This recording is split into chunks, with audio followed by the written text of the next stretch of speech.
তোর জামাই তোর আবার মারছে। শুন বান্ধবী, তোর ভালো লেগে কইতাছি, এমনি পুরা পুরা মাইর খাইস না।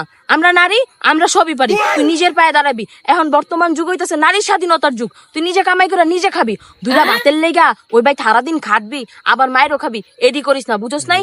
এডি হলো চাইরা না আড়া না সংসার। এডি ধরে রেখাও কোনো লাভ নাই। শেষমেশ একদিন না একদিন ভাঙতে হইব। জামাই দেখবি আরেক বিরিক বিয়া করে ঘরে লইব, তখন না পারতে তোর ঘর ছাড়া লাগবে। এর চেয়ে ভালো তুই নিজে আয়া পড়। তুই এবারে ডিভোর্স দিয়ে দেখ।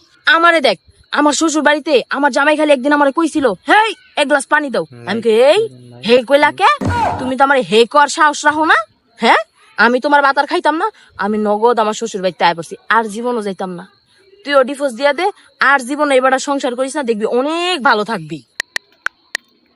হ্যালো উকিল আঙ্কেল, আমার ডিভোর্স পেপারটা এক্ষুনি রেডি করেন। একদম ভালো কাম করছিস বান্ধবী। আপু তোর জামাই আইছে তোরে নিতে, কইছে 2 মিনিটে না গেলে তোর আর জীবন শ্বশুর বাড়ি নিয়ে যাইবো না। আমি এখনই যাইতাছি। শান্তনা যাইবা মানে তুমি না কইছো শ্বশুর বাড়ি আর কখনো যাইবা না? হাত ছাড় ফাজিল ভাই, আমি কি তোর মতো রে জামাই ছাড়া থাকবো? একটা মায়া মানুষের জীবনে জামাই সবকিছু। জামাইরে ডিভোর্স দিয়ে দিছে, খারাপ মহিলা জানি কোনানকার। মানুষের কথা মতো জামাই ছাইরা দিছে। তোকে মতো মহিলার কারণে সমাজ আজকে এই অবস্থা। সমাজ নোংরা হয়ে গেছে, সমাজ দূষিত হয়ে গেছে। আমি আমার জামাই লিয়ে থাকবো, আমার জামাই আমার নিতে আইছে, আমি যাই।